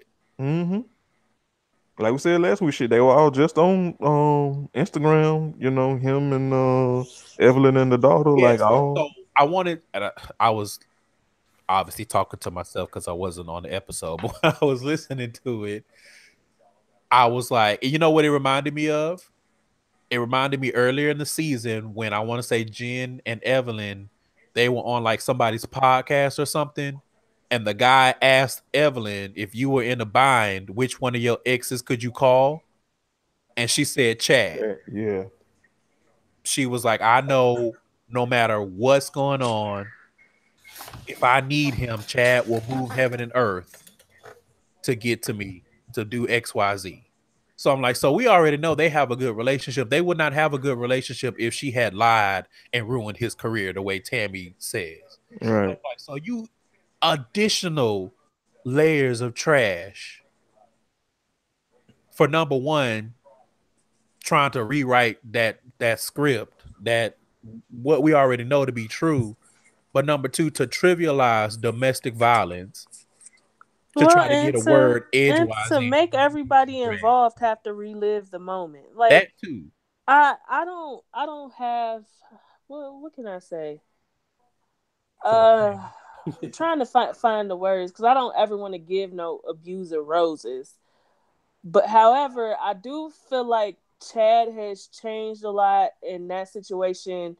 He really had to examine the type of man he was in relationships. And I do think he ended up going to counseling, and he was on probation. He did that. He ended up donating money and things like that too. Remember, he got thrown in jail because he wasn't taking it serious, and the judge was like, "Oh, you think I'm playing?" Yeah. Then he ended up donating money to DV shelters and things like that, and you know, and he ultimately he took the responsibility he needed to take for it. So it's not fair for anybody involved, not Evelyn, not Evelyn's child, her oldest child, not Chad's child, not him. It's not. They shouldn't have to relive it because you're trying to use it as a low blow. That's what it is. Like that's trash to me. Right, and that's and like Curtis said, like that when people do that, especially liars, like when you catch a liar in a lie and they resort to shit like that, that's one, that's how you know they lying, and two, that's how you know they are truly the trash that you are saying that they are, because they ain't have shit to do with nothing that y'all was talking about or nothing that Evelyn was rightfully dragging you about. Tammy girl, fuck you, that dry ass wig. Nope. Like I mean, and I'm sitting there trying to think like, what is going on in your mind that you would even take it there? That so left. Everybody was disgusted. I gotta get this off my chest too. How do you taught yourself as a comedian and you never have no good clapbacks? How are you running around doing stand-ups claiming you one of the funniest black women out here and blah blah blah, and you never have a funny clapback? I guess Tammy, it only works when she got her bonnet on. I guess. She don't have, and that's not even true because they give Bonnet Chronicles a lot of roses that shit don't deserve, because all that bitch do is steal content from Black Twitter, and you ain't heard that from me, child. Yes, you have. I said it and I meant it. I saw a clip it. I saw a clip of it. A clip after Candace, after you said that it got truly trash once they did all that production and stuff.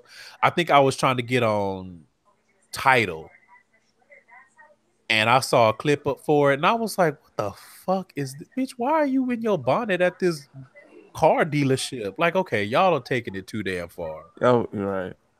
So I got what you meant when you said that it's bad now that it has too much production value, because there is such a thing. It's the same thing that happened with the Queen's Court and all that kind of shit. Once you take the organic aspect away from it, it's not funny anymore, and it feels like she's trying too hard. And like I said, Tammy has also been called out several times for stealing other people's content. Mm-hmm. So I know you a liar and a thief. The fuck? Yeah, she get her ass right on Black Twitter and steal content, just like so many of these comedians do on here. So, but I was just like, you're never funny. Damn it, go ahead, Ken. Evelyn has bested you every time y'all go toe to toe. Because the last time when they was at OG's cookout, and she was like, "Girl, Bonnet, no, I had on a dusty wig and a fanny pack," and Tammy was like, "Okay, girl, let me get up out of here." Tell him, London. Ain't that right, boo boo? Yeah, Tammy, one of them motherfuckers that asked who said insert joke here on Twitter so she can go and repost it back on Facebook. Ooh. Yeah. Ooh. It's true. I just, like I said, to me, it was all a plan from the beginning, and it just fell apart. Mm-hmm. Yep. Yep. Let's hope it stays apart. Yeah, because I mean, at this point, what else can she do?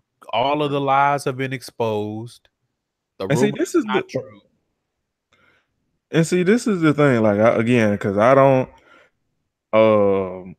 I'm not a Evelyn stan, but it's just one of those things where it's like, it's kind of, like with the jacket shit, like you ain't got to like Evelyn. You don't have to go up for her. She have her faults too, but it's like, you don't have to, she don't deserve to be lied on and then plotted on like this. You know what I'm saying?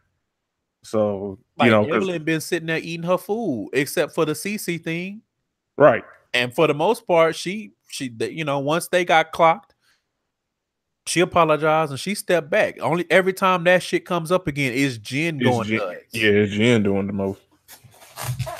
Sitting there calling the lady dumb and whatnot, like you got degrees, but you don't have no common sense. But you sitting up here lying. I was just about to say, but imagine, because I think even could then CC say that in her confessionals at the beginning of the episode? Yep. Oh, look, another rumor. I was like, you know what? CC, well done. I'll allow it. I'm just like, imagine a scaredy cat liar trying to tell you don't have no common sense. Imagine. So, And Jen, Tammy fuck girl. you. We Yeah. don't have no sympathy for you being 42 and not having no family and thinking about freezing your eggs. We don't give a shit. You still full of shit. And Shawnee, please, I'm so sick of this clueless shit you do. You listen, girl. We C-Star. know that this. We know that it is for is you acting. So Quote I unquote. don't know, girl. C-Star, please. C-Star. I felt when I watched last week's episode, I did feel bad for Evelyn because she was truly like, "What the fuck?" Yeah. She was like, "I'm in it." I was like, "Oh, here we go." All right. It's like I said last week where she said, well, let me excuse myself because I ain't in it. Then it was like, well, sis. I mean, it ain't your fault, but Yeah, it's not at all, but it's like just admit. I just want Tammy to admit you tried to get your Dr. Robotnik on and your plan failed and you out here looking the fuck stupid. shit, she out here looking like one of Dr. Robotnik's robots here. You know what it remind me of? Remember on Pokemon when Team Rocket always used to get their ass beat? Stevie Bonnet is blasting off again. Ooh, you know what? Now that yeah, because what the girl name? Jessie? Yeah. Yeah. Yeah, because Tammy don't never look together and Jesse never look together. So you know what? Well done, friend. Well done. Yeah. James was the one that was together with his cross-dressing ass. Right. Now his hair was laid. Jesse, I don't know what the fuck she was I don't doing. know what that was. But anyway, I don't know why we're there. So, Tammy girl, fuck you. You're not fooling anybody trying to talk about you on this spiritual journey to improve yourself and you talking to this pastor. I see. If nobody else sees it, I see. All of those were chess pieces on the board. And you still lost. Right. Still checkmate on your ass. Imagine doing all that scheming and scamming and you still lose. Imagine doing all that scheming and scamming. And then when the shit comes to your face, you can't even come up with no good comebacks. You get dragged. Exactly. And your only comeback is to resort to to be a that. piece of shit. Right. And trivialize domestic and prove the point of what the fuck Evelyn's saying. Right. So when you could have just sat there and got dragged just like Jen did and just, but no, you had to prove. Listen, even Jackie was uncomfortable that you said that shit. Listen, Jackie was like, "Oh no, baby." Like I said, Jackie been killing me these past 2 episodes. Hopefully she stay out of shit and just be funny in the background. Jackie need to do like Jock. Stay out of the mess. Yes. Funny on the side. Yes. And stop accosting us with your sex. Yeah. Yes. Which Jock also needs to do, to be fair. That's why, that was a great comparison. It fits. That's what Jackie needs to do. That can be your role. Right. Because soon as Tammy said that shit, Jackie was like, ooh, oh my God. No. Because it was so bad. Even Jackie was like, right. Because she could see herself being in that position, being like, Right. Everybody was uncomfortable. Shit, Malaysia hit into her bang. Listen, over there like a little turtle. It's like, oh, let me just go get to my shell. Nope. And Jen was Jen. Yeah. I mean, she already looked stupid enough, so she couldn't really say shit. I mean, Jen been looking stupid all season, so that's not anything new. And the last thing that I will end with, and then you guys feel free. OG, sweetheart, he's just not that into you.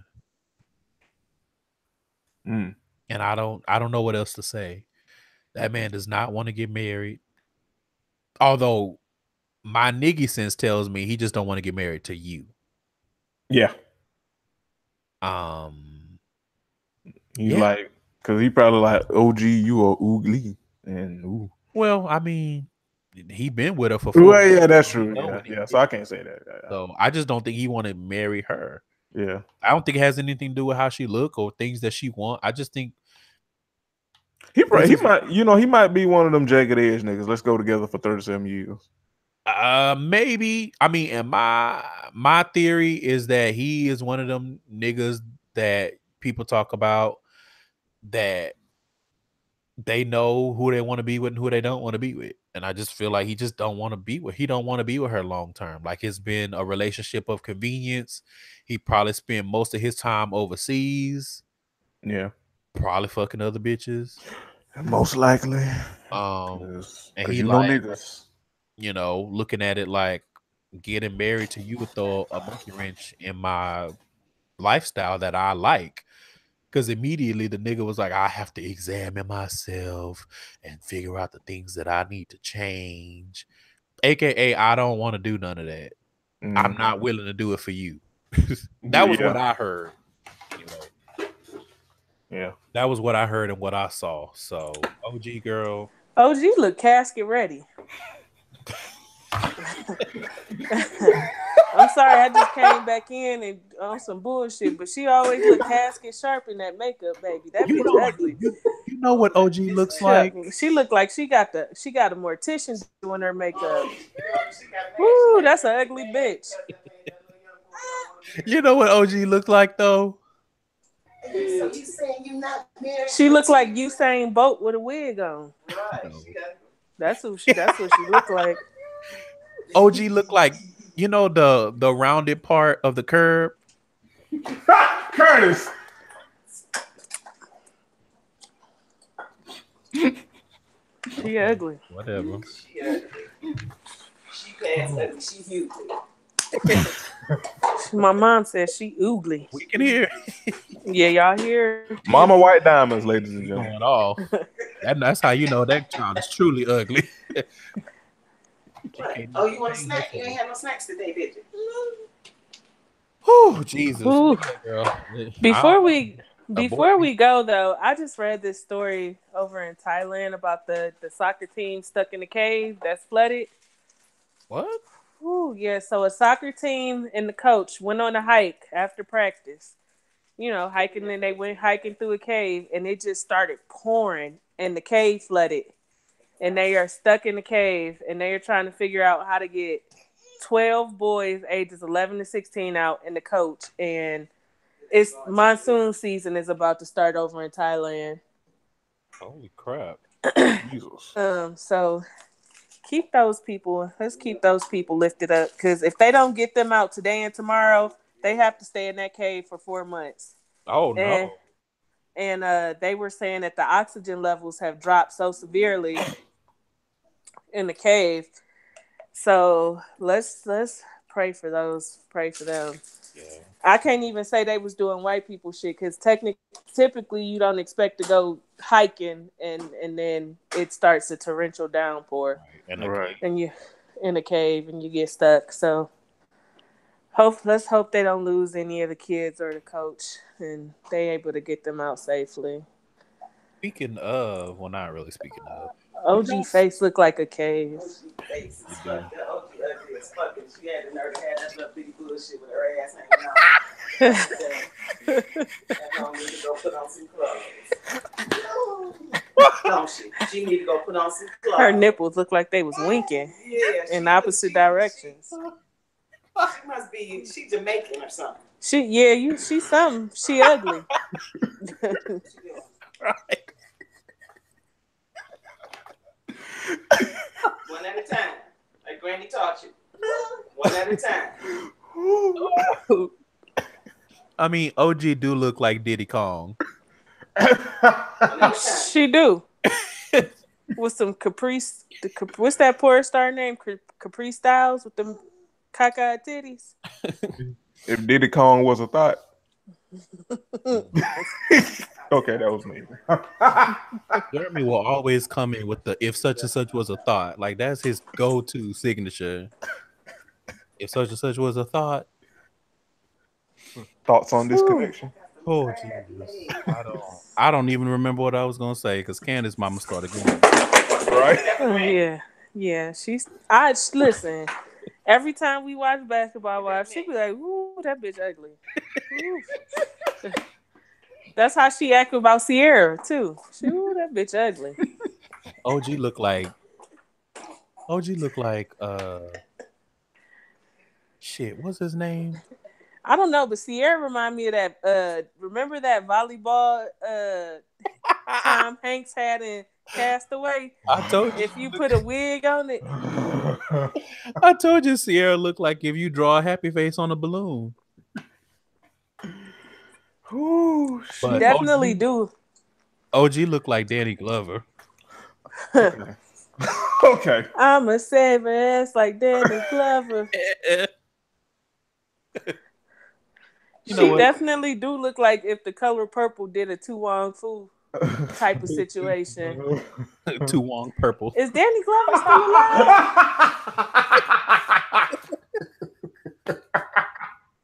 Yes, he's still alive. He's in a movie with Lakeith Stanfield, trash ass. Oh, Talk about somebody that should have just sat there and ate that damn food. when did he get that weird, guys? Because I used to think he had a pretty good head on his shoulders. He is a whole fucking goofy. Apparently, he always been like that, but Right, I guess I just ain't never paid attention. I just started paying attention to who he was, and I was like, I'm gonna check something out, and then I'm like, I ain't. And now I was like, never mind. I don't care that Tessa Thompson is in that movie. I ain't going to see it. Yeah, I don't give a fuck. I was thinking about that earlier. I was like, how stupid, how goofy do you have to be a working actor? A working actor doing different roles, and you get on Instagram talking about this is one of my characters. Here's a homophobic quote unquote freestyle for y'all. Just goofy and dumb as hell. Listen, that's why you can't root for niggas for too long. Listen, put niggas in rice. Especially straight ones. Oof. Put cis head black men in rice, and then throw the rice in the trash. Throw the whole niggas away. Throw it away. Throw Anyway, so we have been rambling a little bit, but this is Retro Rambling, so y'all are welcome. Right. Y'all never know who's gonna pop up. Yeah. Correct. Because my mother came from the shadows to call OG ugly. That's how you know she is truly ugly. She's so ugly that Candace's mama is truly offended. Right. Hey. And I can't even be mad at her because she read of me in the group chat, so all I can do is laugh. Candace's mama came from the shadows to drag a shadow. Jeremy. Too far? Okay, cool. All right. All right, so like Master Splinter, not Master Splinter. She do look like Shredder's cloak from the old Teenage Mutant Ninja movie, the live action one. She looked like a foot. Like, damn. What's that character from Mortal Kombat? She looked like Noob Saibot. Ain't that how you say his name? No. I don't know. She just ugly. Yeah. I really can't think of nothing else. I just gotta keep calling her ugly. She look like Quan Chi. She looked like she need to be quarantined. Okay, all right. She's ugly. Well, all right, guys. Listen, we're about to get up out of here. Podcast. I feel like we've shown out enough for today. I don't have any real closing remarks except for if you are looking to start a podcast.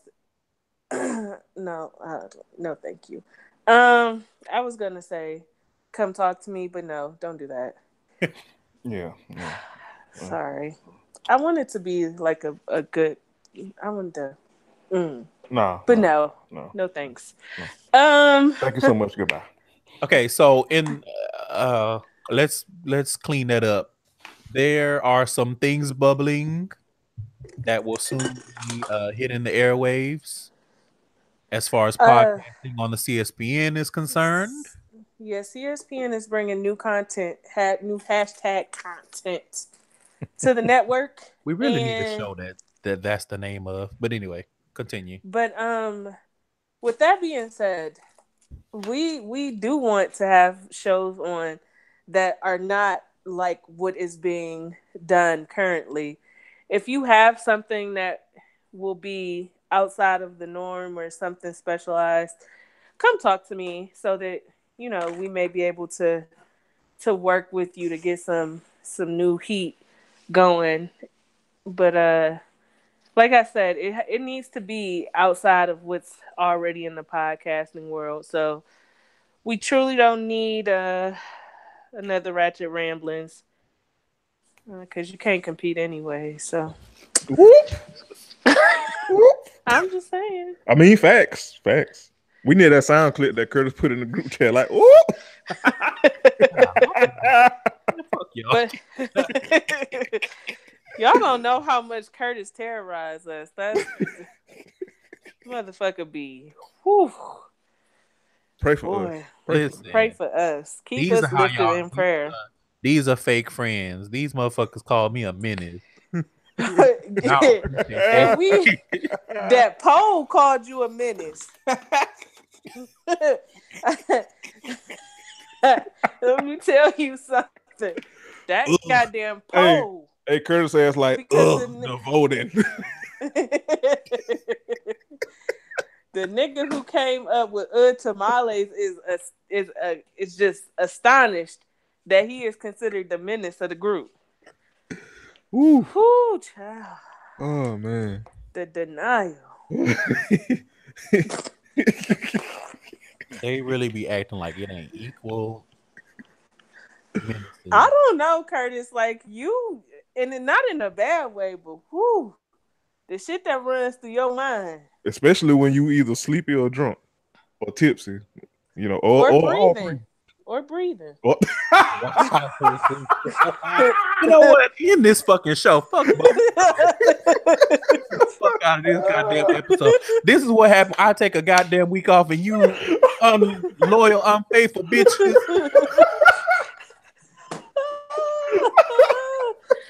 You Tammy Roman ass motherfucker. Shit. And 1 week later, they turned on me. It be your own niggas.